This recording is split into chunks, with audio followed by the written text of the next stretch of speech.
Hi, I'm Stephanie Jaworski of JoyBaking.com. Today we're going to make peanut blossom cookies, and this is what they look like. This is a delicious combination of peanut butter and chocolate. So what we have is a soft and chewy peanut butter cookie with a Hershey's Chocolate Kiss sitting on top. I think they're so cute looking. They look like little hats. So the first thing that you will need to do is to preheat your oven to 375 degrees Fahrenheit, which is 190 degrees Celsius.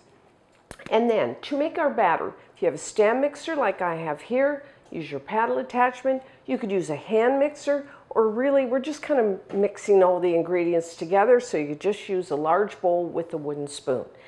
The first thing that you will need is a half a cup, which is 113 grams of butter at room temperature. I like to use unsalted butter.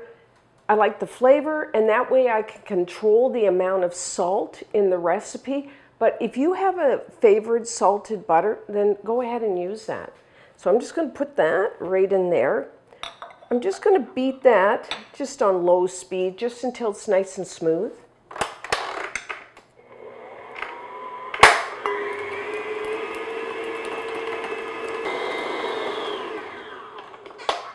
Okay, and anytime you're making like really any batter, you want to make sure everything's mixed together. So, you know, periodically just scrape down the sides and bottom of your bowl.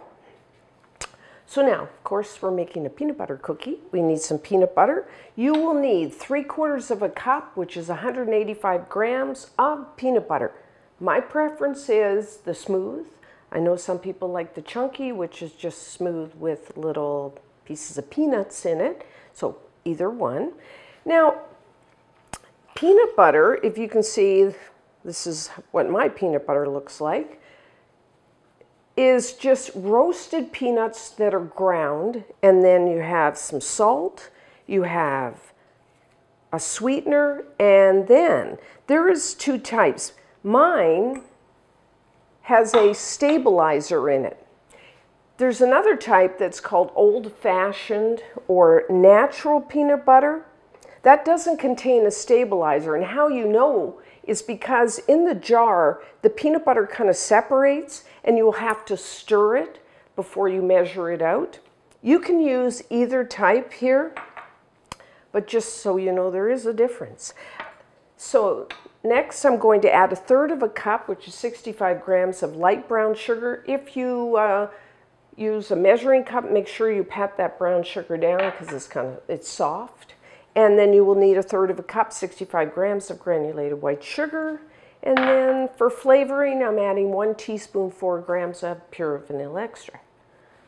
So now I'm going to beat this medium high. I want to get everything mixed together and then get a little bit of air into it.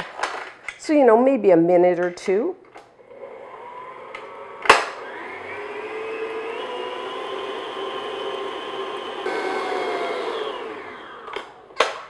Okay, everything's mixed together. I'll just give this a scrape.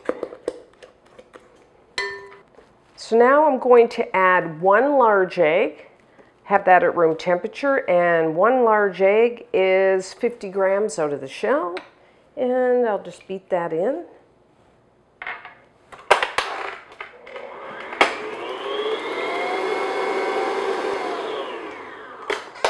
Okay, we're good.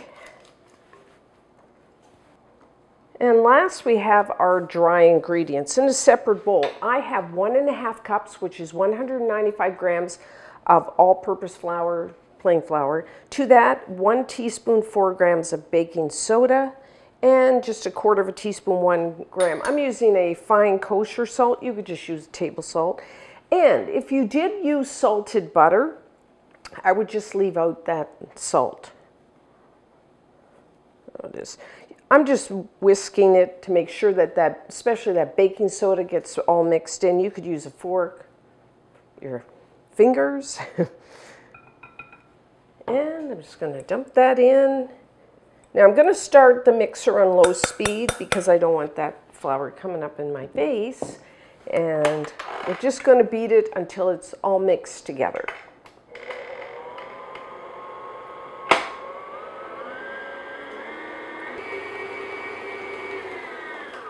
Okay, that looks pretty good. I'm going to finish, there's a little flour on the sides. I'm just going to finish that off by hand. So, as you can see, not a hard batter to make. Now at this point, sometimes if your kitchen's really warm or maybe your butter was quite soft, if you find, we're going to roll our batter into round balls. If you find your batter is really soft, then just cover it and put it into the refrigerator for maybe an hour till it firms up. Sometimes what I do is I cheat and I roll it into balls and then I put them on a plate and then I just, pop them into the freezer for like 5 minutes and then they're ready. It's a little cheat thing.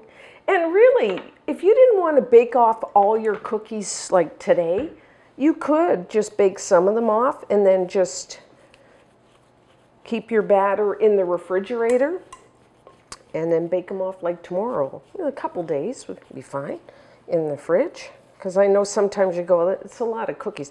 This makes about, the size I'm going to make them in about 36, somewhere in there. So if you kind of go, I don't want 36 today, then you can leave the batter in the fridge.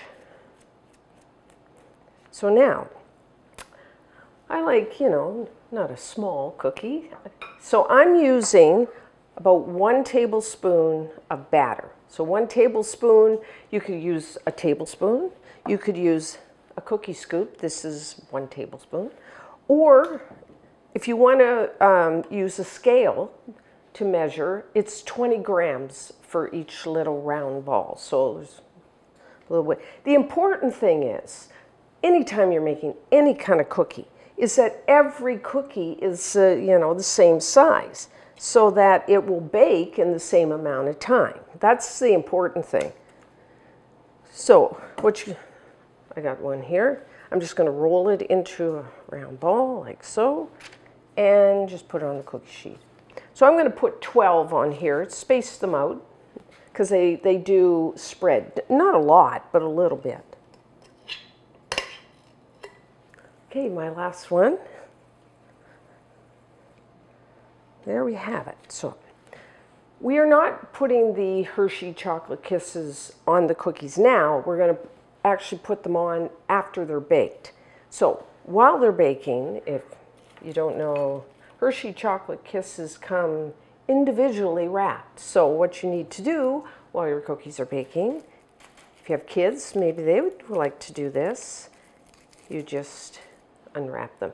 And I'm using what's called the Special Dark. It's a dark chocolate. I don't know what, Hershey's has tons of different flavors of their kisses. So you choose whatever type you like. And just I was thinking maybe in some countries you can't get these. So you know what I think you could do is, not now, but when they come out of the oven, when we put the Hershey Chocolate Kiss in our cookies, you could just have like a little chunk of chocolate. So don't think, well, I can't find these, you can't make these cookies. I think that would really work. So now, to bake your cookies, I'm going to say 10 to 12 minutes for this size. I give a little bit of wiggle room there in the time because depending on your oven, everybody's oven is a little different. I do rotate my baking sheet front to back about halfway through baking. Now, these won't spread much. They're not going to look that much different than now, and they will be still quite soft. That's how I like a soft peanut butter cookie. But they will, if you kind of feel the outside, it'll feel set, but still be quite soft. I'll show you, what to look for when we take them out of the oven. But I'm going to say 10 to 12 minutes.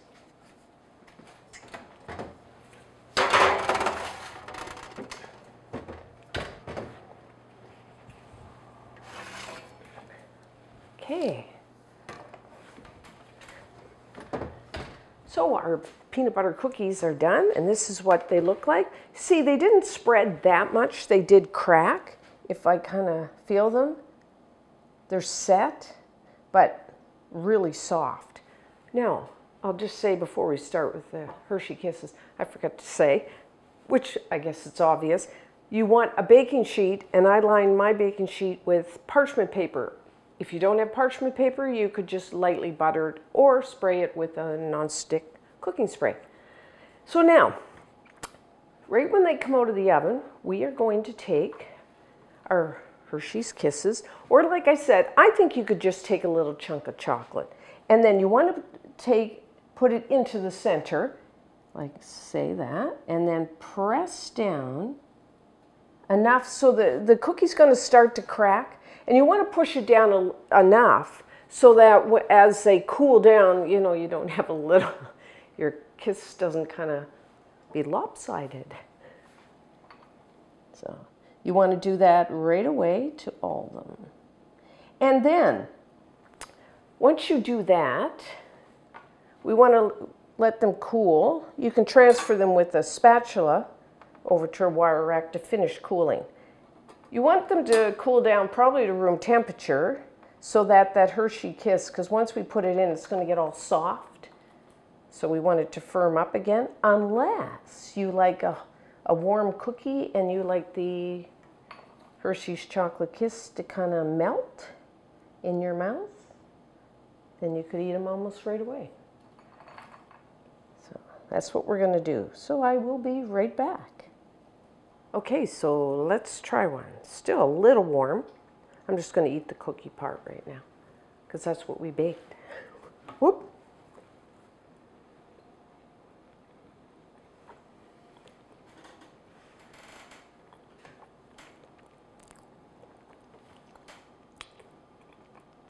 I need a glass of milk. I love peanut butter cookies. What's to say? The nice peanut butter flavor, they're not overly sweet. Got a little sweetness to them.